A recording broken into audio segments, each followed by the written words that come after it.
Tyler Perry, Byron Allen, Sean Diddy Combs lose out on bid for BET network sale.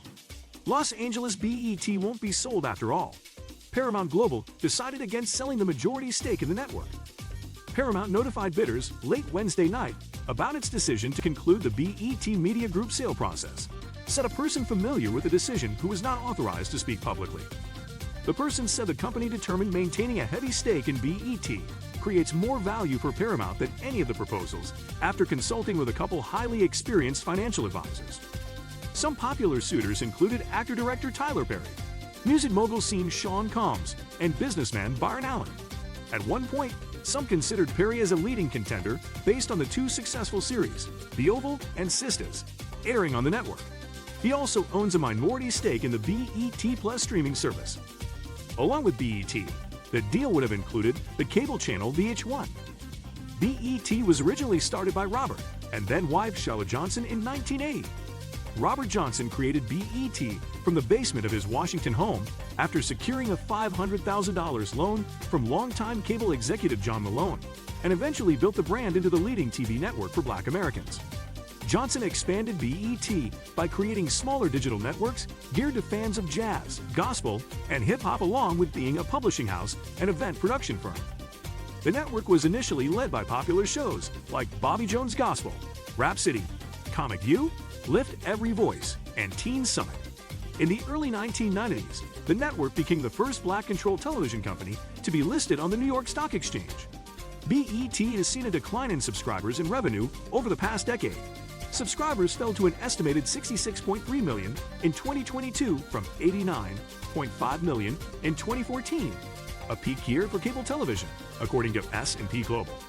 S&P said the cable network's annual profits have fallen from an estimated peak of $319 million in 2013 to $188 million in 2022. The jewel of the BET Media Group acquisition could have been BET Plus, which launched in 2019.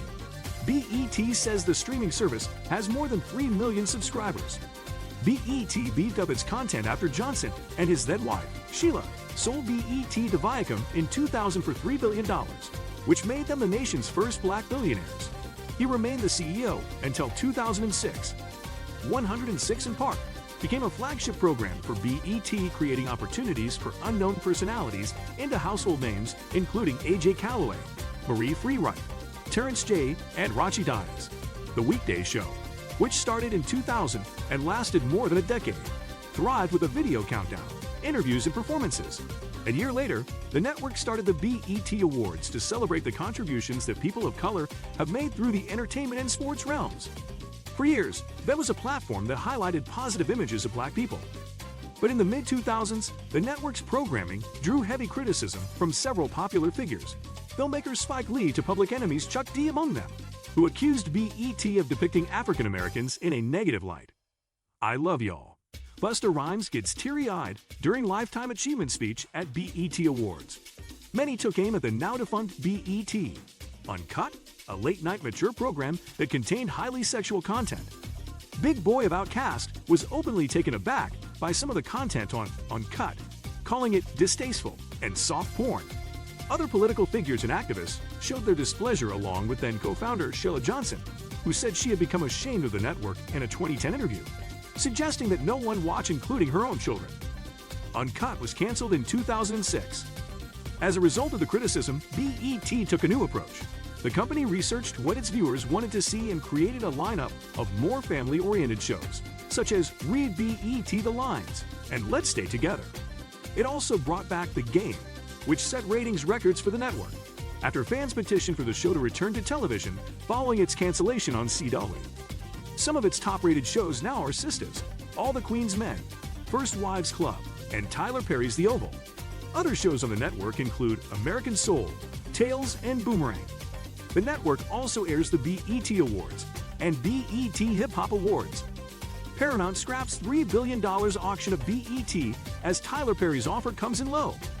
Paramount Global has scrapped an auction of Black Entertainment Group as bids for prospective buyers, including media mogul Tyler Perry, were disappointing, sources told The Post.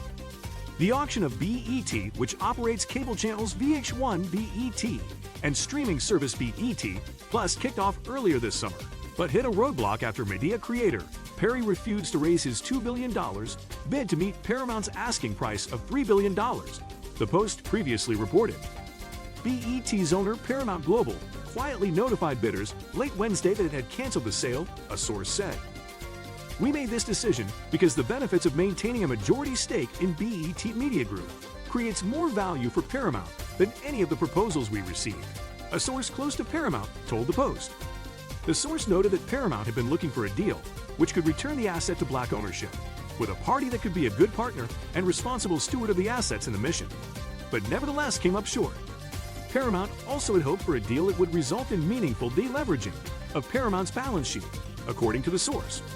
While bids fell short, there are still significant synergies between BET and the rest of Paramount in distribution to local TV affiliates, advertising, and streaming, according to the source. A spokesman for Paramount Global declined to comment. Paramount's sell-side bank Chief Morgan was expected to offer financing to suitors when the auction started and then failed to do so, raising questions about the strength of the BET group. Two sources close to the situation told the Post. Paramount then missed its forecast for BET's earnings during the auction process, raising more questions, a source said. Sources said Byron Allen, the comedian-turned-media mogul who has amassed a broadcasting empire that includes the Weather Channel, emerged late in the auction as the top bidder with an offer worth roughly $3 billion. Nevertheless, Paramount did not engage Allen in high-level talks after he made his bid last month, a source close to the situation told the Post. Paramount did not want to sell BET to Byron Allen, a source at the company said, pointing to Allen's lack of committed financing. Instead, over the last few weeks, the company had been pushing Perry, who already owns a 25% stake in BET's streaming service, BET Plus, to increase his offer. Reps for Perry did not respond to requests seeking comment. Allen declined to comment. Paramount is meanwhile facing questions, including the true value of the company and its many assets, which include MTV, CBS, movie studio Paramount Pictures, and Nickelodeon. Earlier this month, Paramount sold Simon & Schuster for a lower-than-expected price tag of $1.62 billion to private equity firm KKR. Paramount had previously tried to sell Simon & Schuster to book publisher Penguin Random House for $2.2 billion, but the sale was blocked by a federal judge on antitrust grounds. Sources expect Paramount to use the proceeds from the sale of the 99-year-old book publisher to pay down debt, as would a sale of BET. Insiders expect the company to hold on to BET until the advertising market improves, and then it will be put up for sale again. The decision to drop the sale of BET follows Paramount's second quarter earnings report, in which the media giant reported a loss of $424 million for the 3 months leading up to June 30, due to losses in its streaming division.